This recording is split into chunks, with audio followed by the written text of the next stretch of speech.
All right. Welcome back to another episode of Humans of Flippa. I'm your host, Steve McGarry, and today I am joined by Genadi Petkov, and he is the general manager at IT Factory. How's it going, Genadi? Doing well. What about you?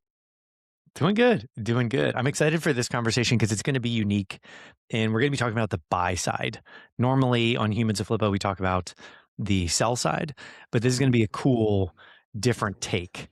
And Genadi acquired a business in September of this past year. So we're going to kind of unpack that. But before we get there, let's talk about your background. Like, how did you get into this space? It's a long story. I've been in the web hosting industry for about 17 years now. I think 17. Um, I started when I was around 21 years old, and I was still in university. Started working as technical support agent while I was at the university. Worked for a couple of hosting companies and did some freelance projects, which basically helped me understand both the technical and the operational side of the business. Eventually, I connected with someone from New York who was starting their business in mergers and acquisition on Wall Street that was focused on managed service providers. Uh, they were also working with cloud infrastructure companies and especially specializing with web hosting businesses. We worked well together from the beginning, and in about a year, in 2017, I think, we decided to expand our collaboration. And at that point, I founded an outsourcing company here in Bulgaria. Through this company, we provided customer service, technical support, system administration services to the hosting companies that his private equity firm was acquiring. So this allowed us to become deeply involved with the operational side of multiple hosting businesses at once. And there were hosting businesses of various sizes, from very small companies with just the owner working in them to companies with millions of revenue. So by the time COVID hit, I think the company had grown significantly. We had offices in Sofia and in Plovdiv, which are the two largest cities in Bulgaria. And the team that we were managing here was about 60 people. That was operating under the IT Factory company. And around the same time, I also launched my own hosting brand focused on the Bulgarian market called Host.bg, which I continue to run today. And working with so many hosting brands across different regions gave me experience and a lot of information on the operational side of hosting mergers and acquisitions. I was involved in migrations, infrastructure consolidations, operational restructuring, scaling support teams. We handled projects across the whole world. We've worked with companies and data centers in the United States, in Japan, Singapore, Australia, all over Europe. We also managed logistics as co-location deployments and day-to-day infrastructure operations here. So because of this background, acquisitions were never something new to me. And I have already seen the process many times. So eventually I decided that I wanted to take some part directly in the acquisitions and start building a portfolio of businesses that complement Nice. the current one that I'm running. Nice. I like the how you started off in the inbox with customers so you could see the problems. You could see the all the mistakes, you could see the problems, you could see the issues across all these different companies as they were scaling and growing with that PE firm. And that's like a quick education. Like you're just learning so much from the inner workings of these companies, which is really cool and a unique perspective. So when you went off onto your own, was this first acquisition in September? Was this the first one that you did on your own? And have there been more? Yeah, actually, that was the acquisition that I facilitated through Flippa was my first completely independent deal where I was the sole buyer and there were no other parties involved. Mhm. And it was pretty clear because I knew the niche, I knew what exactly I was looking for. I knew that I was just looking to buy a web hosting company. So filtering through Flippa and getting the listings that are relevant to me was very easy. So just picked up a couple and reached out to the broker that was assigned to the deal. So we got started from there. Got it. And from the buy side, what were the things that you were looking at? Like you said, you got your filters on, you were going through. What were the key things that you were quickly going through from a web hosting perspective? Yeah. So from a technical standpoint, I had some very clear requirements. One of the most important was that the company had to operate a Linux-based infrastructure. While I have worked with hosting brands that generated significant revenue from Windows hosting, we have generally tried to avoid it for several operational and maintenance reasons. Linux hosting tends to be easier to standardize, automate, and scale, and we have way more experience with it. So we usually try to avoid dealing with Windows. And another major factor was simplicity. Um, as I had a budget and I was aiming at a smaller company as my first acquisition, for a deal of this size, I wanted the structure of the business to be straightforward. I specifically tried to avoid situations with multiple data centers, complicated infrastructure setups, mixed ownership of hardware, like some some rented, some owned, or combination of owned and leased IP resources, or companies that try to offer every single type of web hosting. For example, there are a lot of web hosting companies that are trying to offer also gaming hosting, which is a totally different thing than web hosting. Requires different things to focus on, and yeah, I was looking for something that's pretty straightforward, and of course to be able to maximize the revenue that I'll be getting for the budget that I had in mind.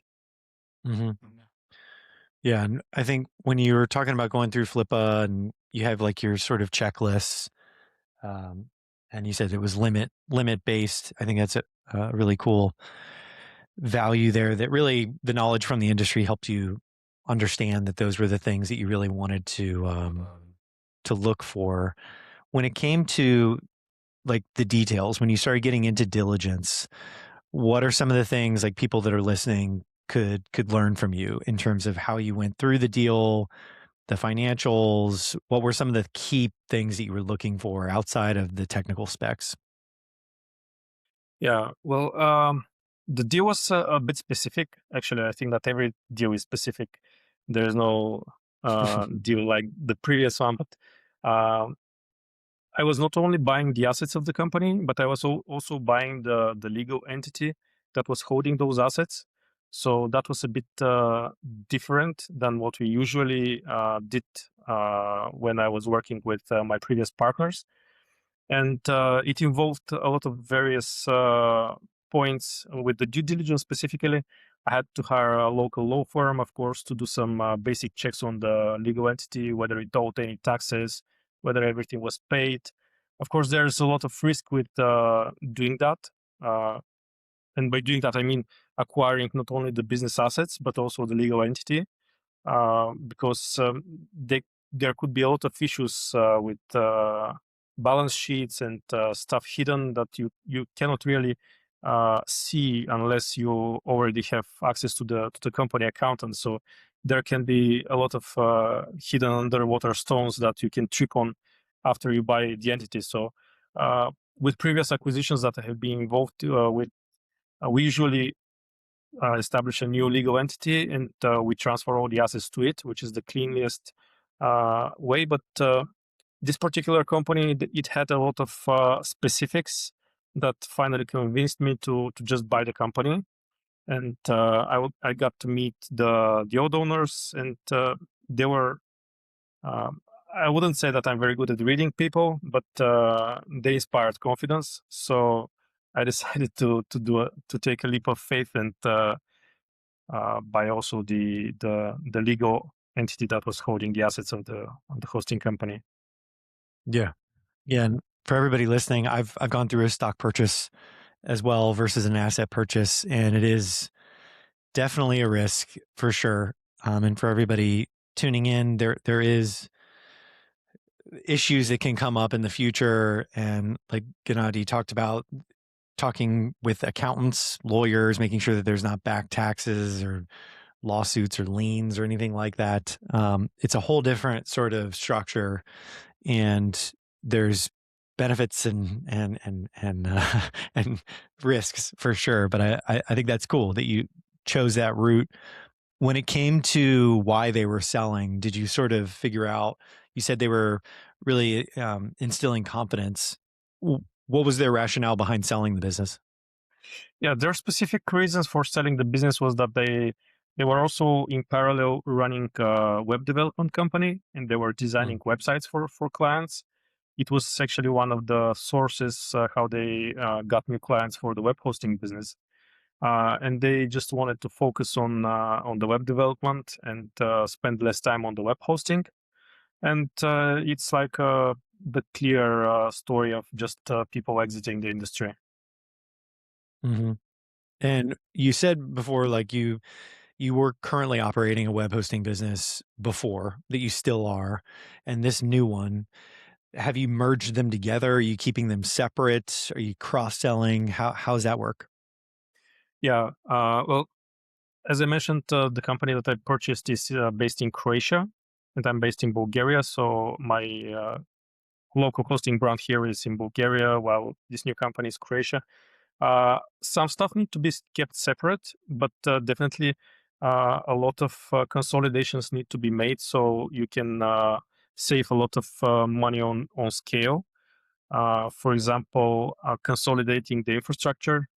As I have my own colocation here in Bulgaria, I use that instead of renting servers.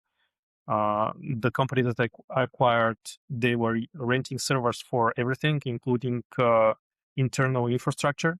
So one of the first things that I did after acquiring it was to cut some of those expenses that were really unnecessarily, or I could just transfer and save uh, on my own infrastructure that I already have at no extra Mm, cost.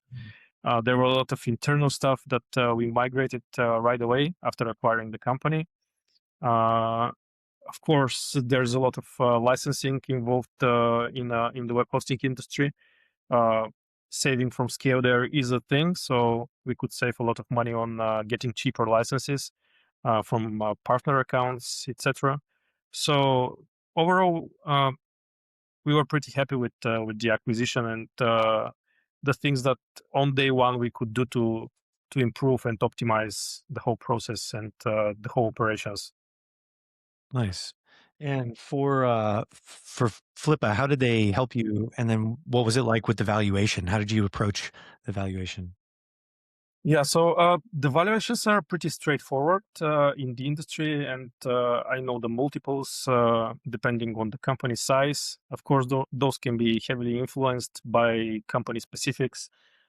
This particular company that I bought, it's on the market for 12 years, which is a lot, and they have very good SEO rankings in the local market, and they have a very good reputation. So this accounts as well. But the sellers were pretty close in their asking price to what I was willing to pay and what was the fair valuation of the company. So with very little negotiations, we were able to get there. Uh, my broker on the deal. I'm actually meeting him next month in CloudFest in Germany. We'll probably have some beers there. Nice. Uh, so he mentioned some of the company history while they were trying to sell the business. They've gone through a couple of offers from local competitors, but they were never able to close. So that information was actually very useful for me to be able to negotiate the price and see what's the amount that they can agree on and the discount that I can get. So they were pretty close to the right valuation based on their current revenue. Got it. And when it came to the whole process, end to end, from the moment that you searched for it, you found it, You sent the seller the message. How long did it take? Uh, well, until the date when I actually we signed the purchase agreement, I think it was something like 2 to 3 months, and it could have been less. But it was summertime here in Europe, so a lot of people involved, like lawyers and accountants and other people, were on holiday, so that added some time. But the deal didn't take long, definitely. After I decided that this is the company that I wanted to acquire, there was like the rest was technicalities and details. Got it. And what were some lessons that you learned? Something that you didn't know before, something that came up in this one that you hadn't seen before. I know you had a lot of experience with M&A, but what lesson did you learn? Yeah, well, it's very hard to say what I learned because I've learned to expect everything and not to be surprised by anything. Because when you buy a business, you can't expect it to be flawless. Someone is selling it, even if it's not for traveling reasons. There's still a lot of things that you need to fix, especially when it's old business like this one that has been running for 12 years. There are a lot of problems that pile over time, and eventually you need to solve.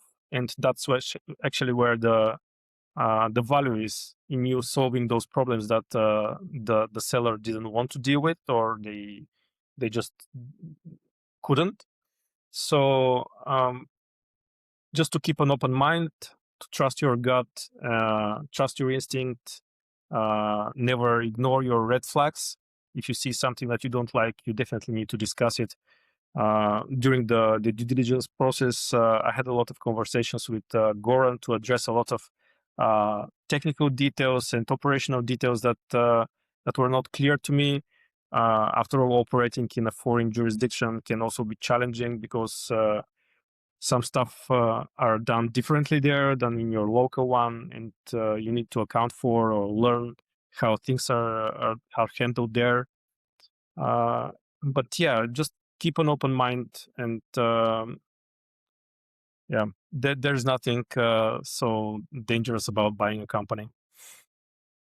Well said. So I was going to ask you for advice for entrepreneurs listening. That was pretty much advice, keeping an open mind.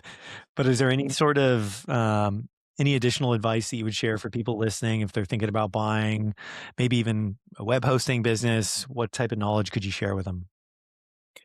Well, the first thing is to be prepared for all scenarios. Um, it's not always what you expect. Sometimes companies have a lot of hidden stones. Some of those get disclosed during the due diligence. Some of you find afterwards. And there are always things that you'll find afterwards, after acquiring the company. Um, but you need to be prepared to deal with those issues. Uh, Usually, when the deal went smooth and there was no bad faith or negotiating in bad faith, uh, the the honest mistakes that even the seller might have done by not disclosing something or not providing the full information, those can very easily be resolved over time by just uh, taking full advantage of the transition period during which the seller is supposed to provide support and answer all your questions. It's very important to utilize that time uh, while the seller is still contractually obliged to answer your questions and help you, because afterwards he might not do that, and you might have all the relevant questions and you have missed the moment to ask them. So yeah, you need to be prepared for all scenarios, and if you have the funding, you just need to pull the trigger. If you have all your check boxes ticked, you shouldn't overthink it, so just do it. Nice, nice. And were there any like make or break moments for you, like in this deal that you just had to jump over and get past it? What were the biggest decisions you had to make in it? Honestly, I didn't have such moments. It took me a bit to figure out whether this is the company that I want to acquire. But once I decided that I'll go for it, there was no hesitation afterwards. Mhm. It just ticked all the boxes and everything clicked. So it was just cleaning up all the details. As I mentioned, Yeah. the deal was a bit complicated because it was not only assets purchase but also equity. So I had to just weigh the pros and cons of whether owning one more company in a foreign country is worth for me or no. But after I Yeah. decided that I'm okay with that, we just went for it.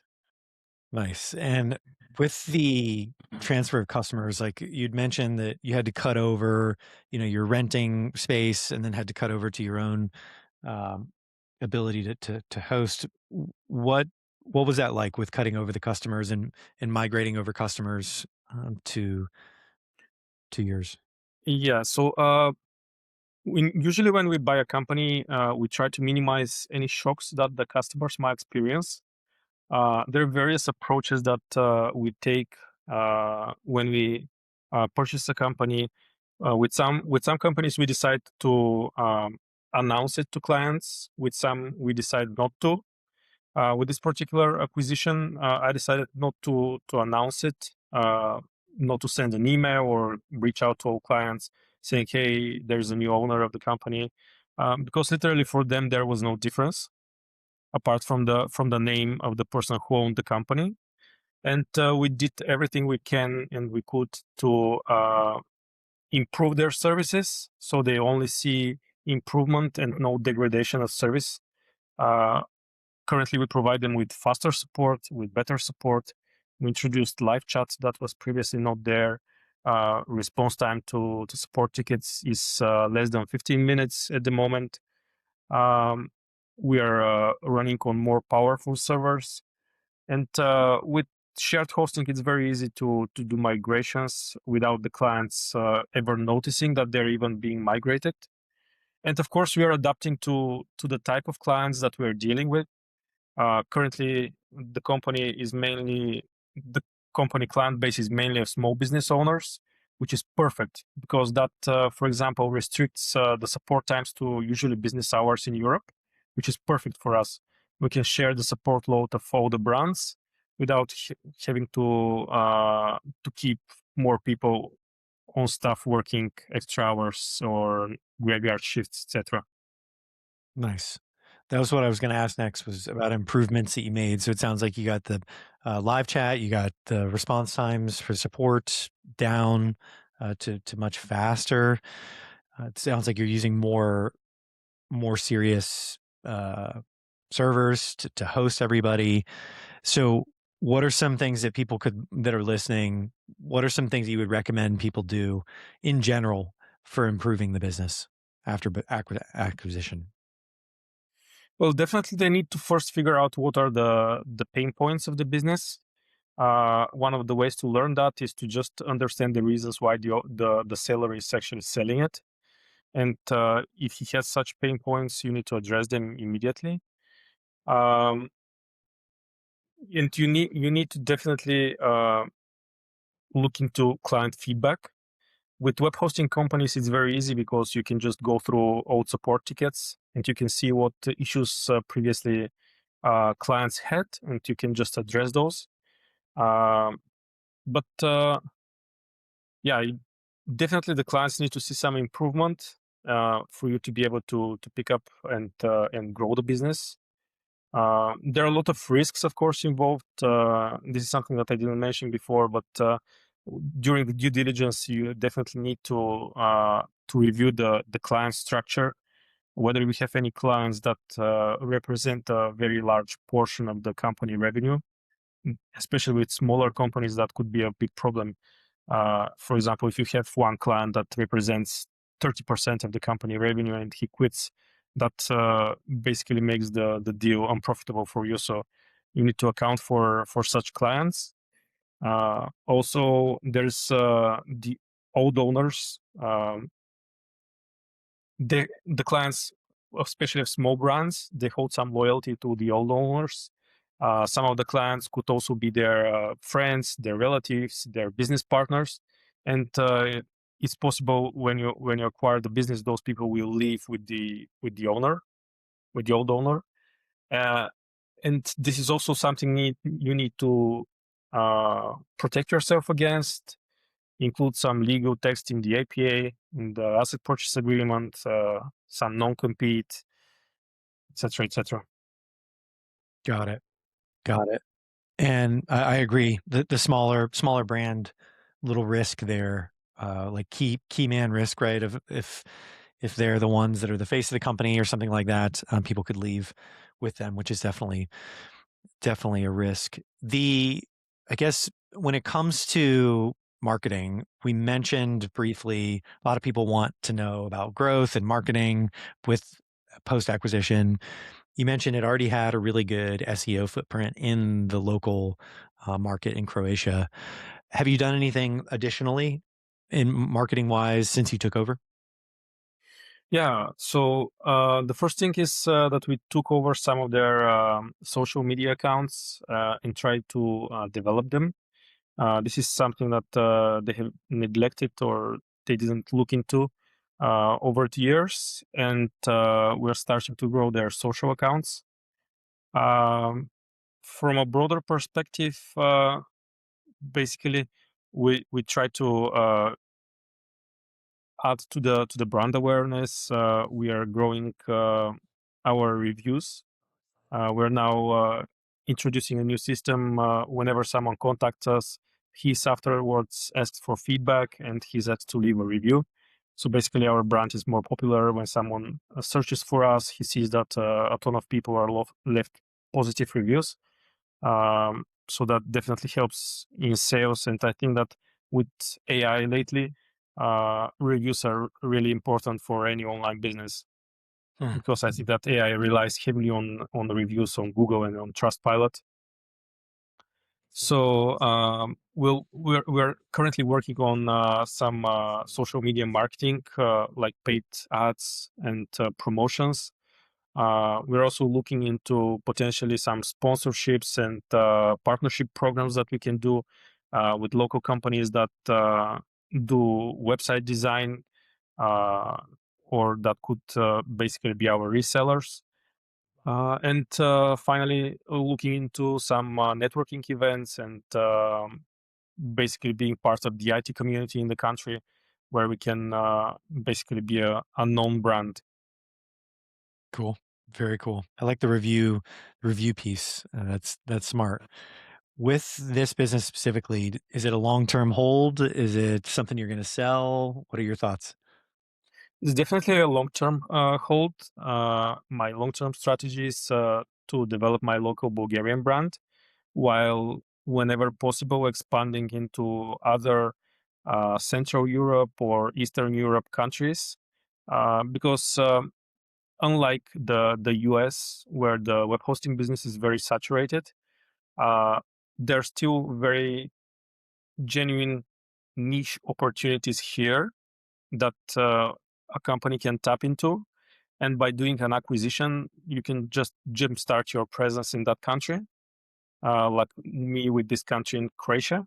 So definitely just looking to expand the company and potentially looking to acquiring other competitors, but not Nice. selling anytime soon. Nice. So are you officially an acquisition entrepreneur now? Are you going to continue to buy this year and next year? Yeah, definitely looking into the deals that are on the table. We'll probably increase the deal size gradually, and hopefully, we'll be making much larger deals. There we go. There we go. Well, great. Where can people learn more and connect with you? They can find me on LinkedIn mainly. Right on. Right on. Well, wherever you guys are listening on iTunes or Spotify, the links that Gennady mentioned will be in the show notes. Thank you so much for coming on and sharing. Thank you very much for having me.